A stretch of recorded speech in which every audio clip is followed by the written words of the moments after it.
પણ તમારી વાણી છે ને એ જો સત્ય બોલતી હોય ને તો એની એક તાકાત છે કે એ અવાજની સામે બીજો કોઈ અવાજ જડ દઈને ઉઠી શકે નહીં. સ્થિર હોય, શાંત હોય, ધીમો હોય, એની અંદર ગહેરાઈ બહુ છે, એની અંદર ઊંડાઈ બહુ છે, એટલે એનો વજન પડે. બહુ ખોટું બોલતા હોય ને જે લોકો, એ જયારે સાચું બોલે ને એની વાતનો વજન નથી. એ સાચું જ કહેતો હોય ને, એક વાર નહીં લાખ વાર બોલે ને તો એનું કોઈ માને નહીં. શું કામ? વાણીનો વજન વયો ગયો, શબ્દો રહી ગયા કોરા કોરા, એની અંદરથી આત્મા, એની અંદરથી ચેતના એ વહી ગઈ, ખોખલા થઈ ગયા. હવે શબ્દો, જે શબ્દ વારંવાર રિપીટ થાય ને એ એટલા ખોખલા થઈ જાય. એને હવે સારા કરવા હોય તો અત્યાર સુધીમાં તો આપણે જેવડું જીવન જીવી નાખ્યું તો ખોખલી જ થઈ ગઈ. અત્યાર સુધીમાં ખોટું એ ઘણું બોલ્યા આવીશું, બરાબર? તો સારું કેમ કરી શકાય? મૌનથી. મૌન છે ને એ સાચા હીરા સમાન છે, અને વાણી એટલે કે શબ્દ જે છે ને એ સાચા મોતી જેવા છે. બોલો ને એટલે યાદ રાખો કે હું જે ખર્ચું છું ને એ સાચા મોતી ખર્ચું છું. કિંમતી છે ને, તો જ્યાં ત્યાં વાપરી દેવાના નહીં, વાપરવાના, કંજુસાઈ કરવાની, થોડીક સાચા મોતી વાપરી છે. મૌન જેટલી વાર રહી શકાય ને, જેટલી બી વાર શબ્દ ને રોકી રાખો એટલે એનું બલ વધે. જેમ ગાંધારીએ એના નેત્રને ઢાંકી દીધા હતા ને તો એની આંખનું તેજ એવડું વધી ગયું કે ખોલીને કાયા વજ્રની કરી દીધી દુર્યોધન. તો આ જયારે મૌન રહીએ ને તો આપણે એનું બલ વધારી છે. તો બિનજરૂરી ક્યારેય ન બોલવું. વાણીનું બલ ખોટું બોલવાથી ઘટે છે અને બિનજરૂરી બોલવાથી પણ ઘટે છે. તો જે સાધના માર્ગી છે, જે ધર્મનો માર્ગી છે, જે ઈશ્વર પ્રાપ્તિના માર્ગ ઉપર છે, જેને એમ છે કે મારો આ ફેરો અફળ ન જાય, મારે કંઈક કરીને જવું છે આ વારામાં, બરાબર? તો એના માટે એ છે કે બને ને ત્યાં સુધી મૌન રહેવું. કેમ? કેમ કે સત્ય અત્યારે મેં જેમ કીધું એમ મોંઘું થઈ ગયું છે. બધે હાથું બોલે હાલશે નહીં, તો ત્યારે શું થઈ જવું? મૌન થઈ જવું. દિવસના અંદર જેટલું જરૂરી છે એટલું બોલો. જે વાત હું તમને મારા આંખના ઈશારાથી કહી શકું છું ને એના માટે હું હાથ ઊંચો ન કરું, અને જે હાથ ઊંચો કરવાથી હાલે છે ને એના માટે હું મારું મોઢું ન ખોલું. બહુ જરૂરી બોલો, ઓછું બોલો. તમારી વાણી તમને નહીં, તમારી ભેગા જે રહેતા હશે ને એ તમને કહી દેશે તમારામાં ફેર પડી ગયો છે, ખાલી મૌન રહેવાથી, બરાબર? આગળ જેમ કીધું એમ કે જીભે સરસ્વતી વસે, તો આપણો બોલેલાની કોઈ કિંમત વધી જશે. પછી મૌન રહેતી જીભ છે ને જ્યારે મંત્રોચ્ચાર કરે ને તો એ મંત્ર ઝડપથી ફલિત થાય. મૌન રહેતી જીભ છે ને એ જ્યારે ઈશ્વરનું નામ લે ને તો એ સીધું ત્યાં સુધી પહોંચે, એવડી તાકાત જીભમાં આવી જાય. જેમ આપણે ગાંધારીનું ઉદાહરણ લીધું ને, કાયમ આંખ બંધ કરીને રહેતી, જેથી આંખ ખોલ્યું તો આંખની શક્તિ કેવડી વધી ગઈ હતી. એમ જે જીભ બંધ કરીને રાખે છે ને એ જ્યારે ખોલે ને ત્યારે ઈશ્વરને સાંભળવું પડે. વાણીના 4 પ્રકાર છે. આપણે જ્યારે સાંજે આરતી બોલું છું ને, નાથજીની આરતીમાં આવે 4 વાણી, 4 ખાણી. 4 પ્રકારના ખાણી છે અને 4 પ્રકારની વાણી છે. એમાંથી વાણી વિશે આજ સમજીએ તો એક વૈખરી વાણી. પહેલું બિનજરૂરી બકવાસ, હી હી હા હા, ઠઠ્ઠા, મસ્કરી, આ બધું વૈખરી વાણીમાં આવે. એમાં ઇન્કમ કાંઈ નથી, નુકસાન જ નુકસાન છે. જેટલું તમારું પુણ્ય છે ને એ વપરાય છે, જે કાંઈ કમાણી છે ને એ ખર્ચો થાય છે, બરાબર? બીજા નંબરની વાણી છે ને મધ્યમા વાણી.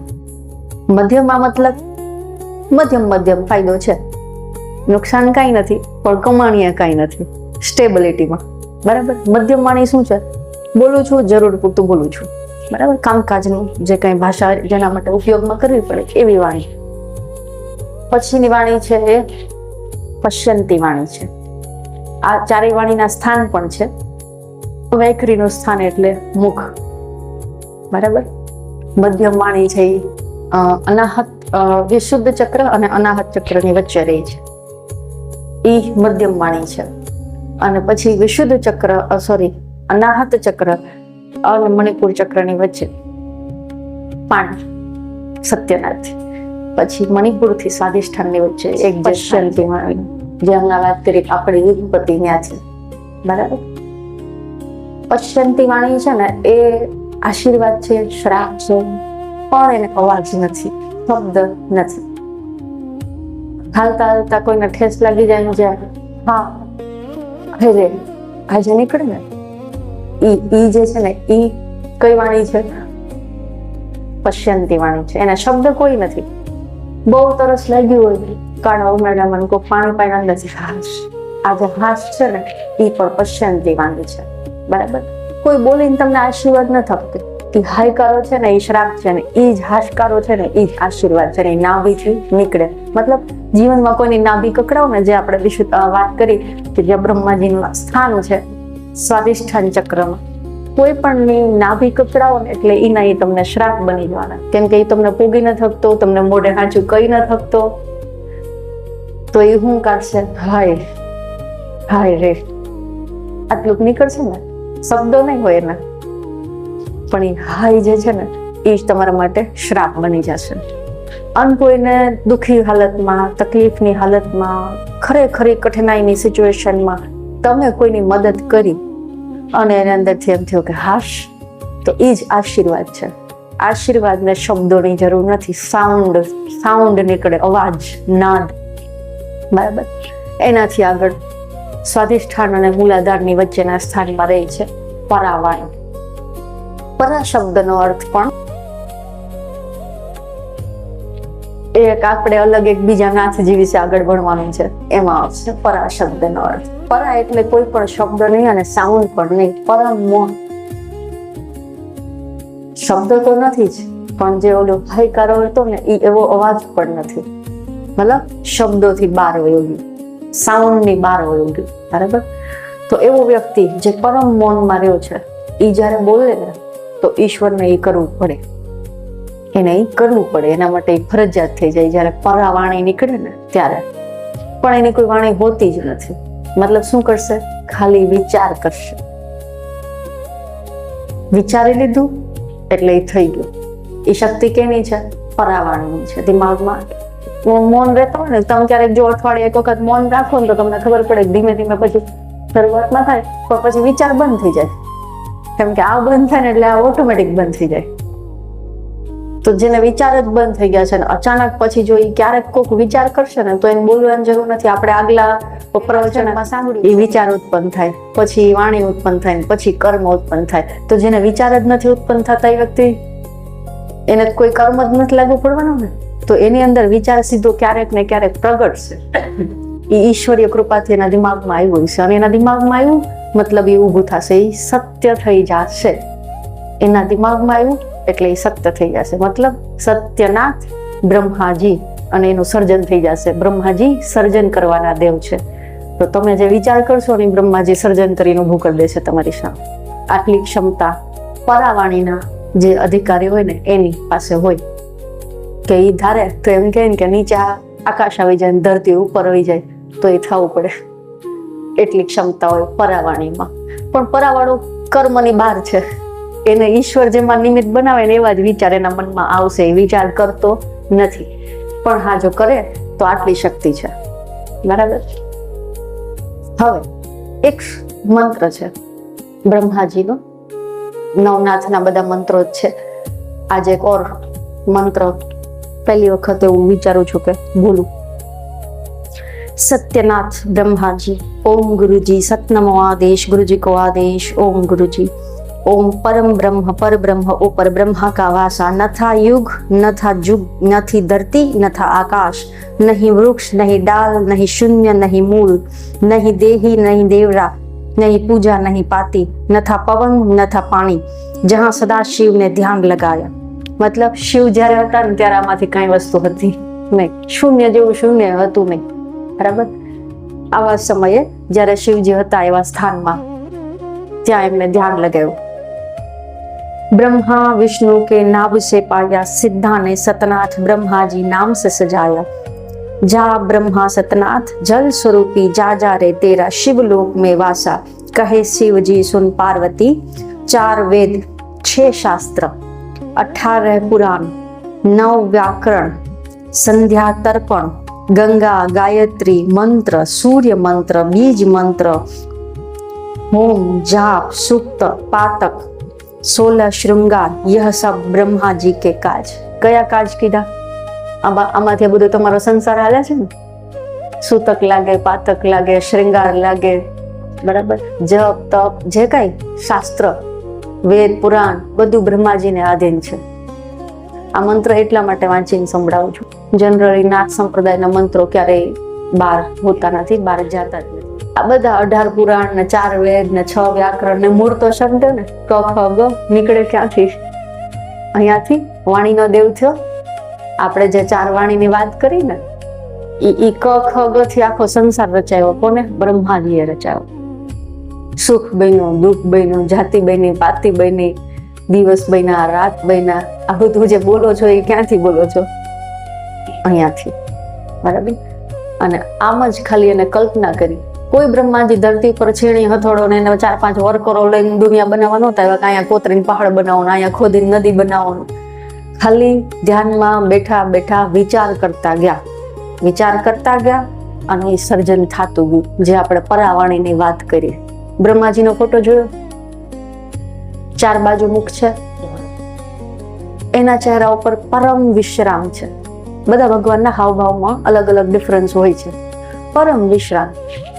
એના ચહેરાને જોઈને તમે એવું ન લાગો કંઈક વિચાર કરતા હશે. એ આંખ બંધ કરી અને હળવું એવું સ્મિત છે અને સાવ શાંતિમાં બેઠા છે. તો પરાનો વ્યક્તિ જે છે ને, જેને વિચાર પણ નથી, જેને વાણી પણ ઉપયોગમાં નથી કરવાની, સાવ સ્થિર કમલના આસન પર આરામથી બેઠા છે. સ્મિત શબ્દ તમને સમજાય એટલે વાપરું છું. ખરા અર્થમાં એ શબ્દ છે મુદિતા. સ્મિત એનો વિરોધી શબ્દ બને. સ્મિત તો એ તો મતલબ હું હસું છું તો હું રોવું છું ને, એનો વિરોધી શબ્દ. મુદિતાનો વિરોધી કઈ નથી. અમુદિત કમુદિત એવું કઈ થાય નહીં. મુદિત છે. બ્રહ્માજીની અવસ્થા મુદિત અવસ્થા છે. એ પરમ મુદિતામાં છે. મૈત્રી જે કહીએ ને કે હું જે કાંઈ ભજન કરું, તપ કરું, એમાંથી એક ભાગ બીજાને બાંટું, આ જગતને આપું, 10મો ભાગ કાઢું.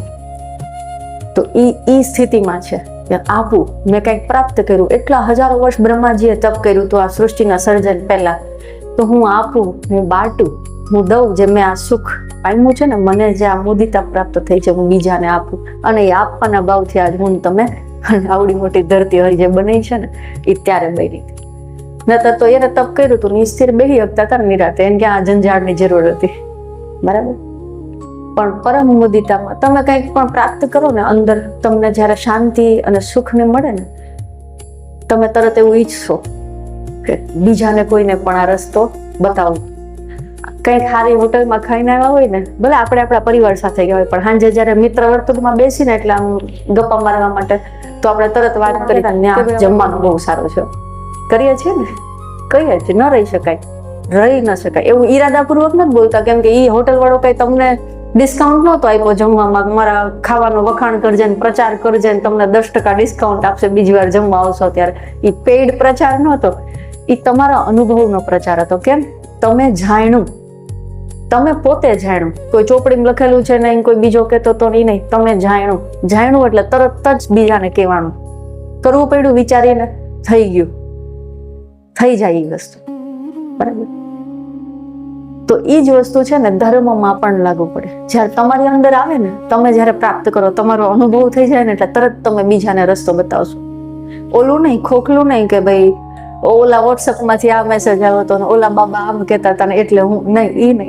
ઈ કદાચ કેવો ને તો તમે કોઈ તમારું માનશે નહીં. તો જાજુ વાળો બાજુ બેહતા છે ને એ આગળ જાય કે આ કાયમ રોજ આવી વાતો કર્યા રાખે. કેમ કે તમારા આચરણમાં નથી ને, એટલે એ વાણીમાં વજન નથી. જેને અંદરથી પામી લીધું છે ને, એની વાણીમાં વજન આવશે. તો એનું દીધેલું જ્ઞાન છે ને, એ લોકોને ગમશે. પણ જો મારા આચરણમાં ન હોય, હું એમ જ ચોપડીમાં વાંચીને બકવાસ કરું ને, તો કોઈને સાંભળવાનું ગમે નહીં. તો તરત એમ કે આને રોજ આની આ જ કથા હોય, હાલો હોય ક્યાંક બીજે આગા વહી જાય. જેમ સારી હોટલમાં ખાધેલું ને પ્રચાર થઈ જાય છે ને, એમ ધર્મના આચરણ વાળું વ્યક્તિ જેના આચરણમાં લાવી દીધું હશે ને, એના વિશે જયારે બોલાઈ જશે, બોલવું નહીં પડે, બોલાઈ જશે, બીજાને તરત જ એ પ્રેરણારૂપ બનવા માંડશે. એ છે મને જે મળ્યું ને, કેમ કે એ શબ્દોથી દેખાડી શકાય, બતાવી શકાય, એની વ્યાખ્યા કરી શકાય એવું તો નથી. તો શું કરશે? સાધુ સંતો ઋષિ મુનિઓ જે બધા આ વર્ષોથી કરતા જ આવે છે, એ શું કરશે? એ રસ્તા ઉપર ચાલવાના તમને ઇન્સ્ટ્રક્શન આપવા મળશે. અહીંથી અમદાવાદ જાય તો ઓલા સાઇન બોર્ડ મળે ને કે હવે આટલા કિલોમીટર છે, અહીંયાથી ડાબી બાજુ હવે સીધો રસ્તો છે, હવે વળાંક આવશે, આ ગોળાઈ ભયજનક છે, આવા બોર્ડ આવે છે. તો એ બોર્ડ જે છે ને એ આપણા ઋષિ મુનિઓ, મંત્રો, શાસ્ત્રો એ બધાએ જે વિધિ વિધાન જે આપ્યા છે ને એ આ બોર્ડ છે, સાઇન બોર્ડ છે. કેમ કે એના અનુભવ્યા છે, એનાથી કેવાઈ ગયા છે. અને એટલે જ વેદોના રચયિતાએ ક્યાંય એમ નથી કીધું કે અમે આની રચના કરી, એને એમ કીધું અમને આ દેખાણા. કરતા ભાવમાં ન આવી શકે, દ્રષ્ટા ભાવમાં જ હોય કે થયું, એને કર્યું નથી, એને ખુદ ને ખબર કે મારથી ન થાય, આ ન થાય. ઘણી વાર હું બોલું તો મને એમ થાય કે હું આ ક્યાંથી બોલું, મને નથી ખબર. કેમ કે એ પછી કરતા ભાવમાં આવતું નથી, એ થઈ જાય છે. તો પ્રાયર પ્રિપરેશન એટલે આપણા જે શિબિર ને આપણા જે કાર્યક્રમની અગાઉ કઈ તૈયારી નથી હોતી ને એટલે નથી થતી. અગાઉ મને કોઈ પૂછે મારી પાસે કોઈ જવાબ નથી હોતા, ખબર નહીં શું જોવું એ દિવસે. હું એમને બોલાવી લાગ 1 તારીખે આવી જાજો, પછી આગળનું ભગવાન જોઈ લે, કરાવે. કેમ કે ભાવના એવી છે કે કોઈને કાંઈક પ્રાપ્ત થાય, મળે. જે સ્વાદ મેં ચાખ્યો એ બધા ચાખે. પછી હું નિમિત્ત બની જાઉં છું. કેટલા આચરણ કરશે ખબર નથી. જેમ ખેડૂત પાક વાવે ને એટલે આખા ખેતરમાં બી વેરે, કેટલા બી ઉગશે એ નથી વિચારતો. રોજ કઈ હિસાબ ન લાગે 100 વીઘા, 2 વીઘા, 4 વીઘા, નહીં, એ વવાઈ ગયા. હવે ઉગવાના જેના નસીબમાં હશે ને એ ઉગી જશે, બરાબર. પણ ધર્મનું બિયારણ છે ને એ ક્યારે એક્સપાયર થતું નથી, બગડતું નથી. અત્યારે મળ્યું ને એ આ ભવે નહીં તો આવતા ભવે કોક દીક એ બીનું અંકુર ફૂટી જશે. એવો માહોલ બનશે, એવો પરિસ્થિતિ આવશે અને એ બી ખુલી જશે. તો ક્યારેય વ્યર્થ નથી જતું. સત્સંગમાં સાંભળેલી જ્ઞાનની કોઈ પણ વાત કદાચ અત્યારે મારા જીવનમાં લાગુ નથી પડતી, મને અત્યારે સમજમાં નથી આવતી, પણ એ અફર નથી જતી. ક્યારેક ને ક્યારેક કામ લાગી જાય છે. આપણે મંત્રમાં જ્યાં હતા, જપે જાપ બ્રહ્મલોક में जाए, न जपे नर नरक में जाए, इतना सत्यनाथ ब्रह्मा जी का जाप संपूर्ण भया श्री नाथजी गुरु जी को आदेश. હવે જપે જાપ બ્રહ્મલોક में जाए, न जपे जाप नरक में जाए. આ ક્યાંથી આવ્યું? બ્રહ્માજીથી. સ્વર્ગ અને નરક. કેમ કે સંસાર હોય તો સ્વર્ગ ને નરક છે ને, નતર તો શું કામ ને, કોણ જાય એમાં, બરાબર. જ્યારથી સૃષ્ટિ રચાણી છે ને ત્યારથી હર વસ્તુ જોડકીમાં છે. અને જેને આ 84 લાખ યોનિઓના ચક્કરમાંથી બહાર નીકળવું છે ને એને ખાલી આ જોડકામાંથી બહાર નીકળવાનું છે. કેટલું સહેલું છે. જિંદગીમાં જે કઈ તમને જોડકા વાળું દેખાય ને એટલું છોડ દો એટલે ઈશ્વર તમારી પાસે જ છે. એ જ ઘડીએ ત્યાં રહે જ. કોઈ વાયદો નહીં, કોઈ ટાઈમ પીરિયડ નહીં, આટલા સમયે નહીં. એ જ ઘડીથી, જે ઘડીથી તમે દ્વંદ છોડી દો. દ્વંદ શબ્દનો એક બીજો અર્થ એ થાય ને, યુદ્ધ, દ્વંદ, યુદ્ધ. લડાઈ મૂકી દો, દ્વૈત મૂકી દો. એટલે આ બેનું જે મારામારી છે ને એ મૂકી દો ને એકમાં વયા જાઓ ને એટલે ઈશ્વર એ ઘડીથી જ તમારી સાથે થઈ જશે. મારા માટે દિવસે નથી ને રાતે નથી, તો બે સમય જ છે. મારા માટે કોઈ પારકાઈ નથી ને પોતાના નથી, તો બધા જીવ જ છે. જીવ માત્ર છે. તો મારી દ્રષ્ટિમાં દ્વૈત જેટલો હટતો જશે ને અદ્વૈત જેટલો આવતો જશે એટલી હું ઈશ્વરની બાજુ એક કદમ આગળ વધીશ.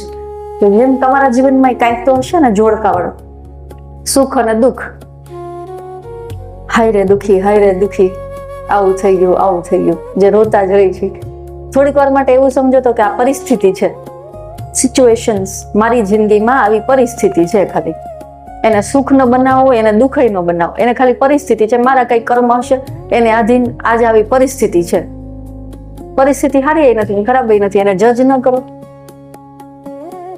તો તમે એક ડગલું ઈશ્વર તરફ વધી ગયા, સુખ ને દુઃખ થી બહાર ઉતરી ગયા, બરાબર. એવી જ રીતના એક બહુ બીજું ગ્રહસ્થી અથવા તો સંસારની અંદર એક બહુ બીજી માયાજાળ, મારું અને તારું. આ બે જોડકામાંથી નીકળી જાય તો આપણું થઈ જાય તોય દુઃખ રહે, કોઈ જાતની તકલીફ રહે. કેમ કે મને બહુ જલ્દીથી માફ કરી દઉં. મારથી ભૂલ થાય ને એટલે હું તરત હશે એ તો થઈ ગયું, આવું હતું એટલે થઈ ગયું, ઓલું આમ થયું હતું એટલે થઈ ગયું, ફલાણા આમ કર્યું એટલે મારાથી. મતલબ મારું તો એ કઈ વાત જ ન હોય, તરત જ ઓન ધ સ્પોટ આપણે જજમેન્ટ આપી દઈએ છીએ પોતાની જાતને, બા ઇજ્જત બલી, બરાબર. અને આનું આ જ કામ, આની આ જ ભૂલ આપણા દીકરાથી થાય, આપણા ઘરનાથી થાય, આપણા પરિવારના કોઈ સદસ્યથી થાય, દુનિયામાં કોઈથી થાય, તો આપણે શું કરી છીએ? એને બુદ્ધિ જ નથી. અરે મેં કીધું તું, હું કહેતો જ તો, માને તો ને જજ કરી છે. આપણે બીજાને માફ નથી કરતા જેટલી જલ્દી પોતાને માફ કરી દે છે, બીજાને એટલી જલ્દી માફ નથી કરતા. જો હું અને તું એવું કાઢી જ નાખું ને, મારું અને તારું એ કાઢી જ નાખું, તો જેમ હું મને માફ કરું છું એમ જ એવી જ રીતે હું તમને પણ માફ કરી શકું. તો ક્યાં દ્વંદ રહ્યા, ક્યાં ઝઘડા રહ્યા, કોણ કોણ દુશ્મન થાય? કેમ કે કોઈ મિત્ર નથી થતું, કોઈ મિત્ર નથી અને કોઈ દુશ્મન નથી. જેને જાજા મિત્ર છે ને એને જાજા દુશ્મન છે. તમે આમ જોઈ લો, જેને જાજા ભાઈબંધ હોય ને એને પછી વાંધાય જાજા હોય બધા યાર, બરાબર. અને જેને કોઈ મિત્ર નથી ને એને કોઈને વાંધોય નથી. કેમ? કેમ કે એ બધાને સમાન દ્રષ્ટિથી જુએ છે, એક જેવો. તો આજના સત્સંગના સારમાં એક વસ્તુ લઈએ, ખુદ પહેલા અભ્યાસ કરીએ કે હું કેટલો દ્વંદમાં જીવું છું. કોઈ એક વસ્તુ એ પકડી લઈ કે એટલું એક જોડ પૂછે ને એ મૂકી દેવું છે, એની બહાર નીકળી જાવ. જાજા નથી ભરવા, પણ એક ડગલું ભરવું છે, એક દ્વંદ મૂકી દેવો છે.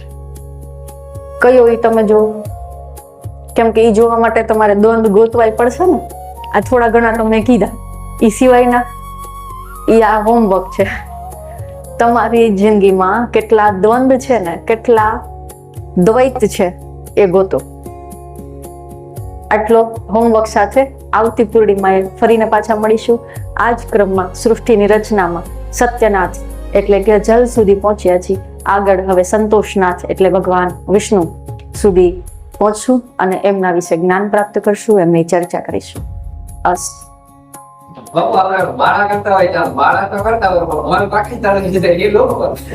જાય જ મનનું તો કામ છે. સ્થિર થઈ જાય તો ભગવાનને પામી ન કહેવાય. તો એ એનું કામ કરે છે અને ગમે એવી હાલતમાં છોડતું નથી. તો તમે તમારું કામ ન મૂકો. એનું કામ છે ભાગી જવું, તમારું કામ છે એને પાછું લઈ આવવું, બરાબર. ધીમે ધીમે ધીમે તમારું મન ભટકવાનું ઓછું થશે અને પછી બંધ થશે. સદંતર આજ માળા કરું ને આજથી જ મારું મન ભાગવાનું બંધ થઈ ગયું એવું ન થાય. પેલા એ ઓછું થાય, પછી ધીમું પડે ને પછી બંધ થાય. કેમ? કેમ કે રોજ આખી દુનિયામાં ફરો છો, કેટલું કાને સાંભળો છો, કેટલું મોઢેથી બોલો છો, તો એટલી એનર્જી વાપરી ને હવે એનું એ મગજમાં ઘૂમશે. જયારે પણ સ્થિર થશો ને, એકલા બેસશો, એટલે આખા દિનો જે ચારો નાખ્યો તો કેમ ગાય ઓગાડ કરે એમ તમારે કરવાનું આવે, બરાબર. તો જે ઓલા ગુફામાં વહી જતા હતા એ શું કામ વહી જતા હતા? કે પાંચેય ઇન્દ્રિયોને કોઈ જાતનો ખોરાક જ નહીં, કઈ ચારો નાખ્યો નથી, કાંઈ ઓગાડ થતો નથી. હા, એના સાથે કોઈ લેના દેના જ નથી. હું આ 3 પગથિયા બતાવું છું. પહેલું પગથિયું છે તમારું શરીર, બીજું પગથિયું છે તમારું મન, ત્રીજું પગથિયું છે આત્મા. જ્યારે તમે સાધના કરતા કરતા, ધ્યાન કરતા કરતા આત્માના ક્ષેત્રમાં પહોંચી ગયા ને, તો પછી તમને ફરક નહીં પડે શરીર માંદું પડ્યું કે હાજુ રહ્યું. પણ એકડે એકથી હજી ચાલુ જ કરું છું ને, ચાલુ જ કરું છું, બિગનર છું. તો મારે શરીરની સ્વસ્થતા જોશે, મનની સ્વસ્થતા જોશે જ, બરાબર. પણ ઈ અને સાધના વાયસા વર્ષા છે. જેમ કરવા માંડીને એમ આ બધું, કેમ પાણી વાસણમાં ગંદારું ભર્યું છે, રેડો નવું રેડો નવું રેડો, ધીમે ધીમે એક સમય એવો આવશે કે કચરો બધો બહાર વહી જશે ને સારું ચોખ્ખું પાણી રહેશે. તમારી દવાઓ પણ છૂટી જાય, શરીર અને મન બે સારા થઈ શકે, સાધનાથી થાય. 1 મિનિટ એટલે એમાં જોડી દઉં. મનમાં શું થઈ ગયું, 4 દિવસથી માળા કરું છું, 40 દિવસ થયા ત્યાં તો મને એમ થઈ ગયું મારી તો ઉર્જા જ વધી ગઈ, શરીર ખમી નથી શકતો, એવું થવા માંડે. પણ એવું નથી. ઉર્જા વધી જશે ને તો શું થશે ખબર છે? જયારે ઉર્જા વધી જશે ત્યારે તમારું દુનિયાદારીમાંથી મન હટી જશે. પછી તમને આ સંસારને લગતું કાંઈ કરવાનું મન નહીં થાય. એ ઉર્જા વધી જ આવી છે. કેમ કે જેટલું બ્રહ્માજીએ શરૂઆતનું સર્જન કર્યું હતું ને, એ બધા જેમ જેમ ઉત્પન્ન થતા ગયા ને એમ ભગવાનની ભક્તિમાં લીન થતા ગયા. સંસારમાં કોઈ રહેતું જ નહોતું.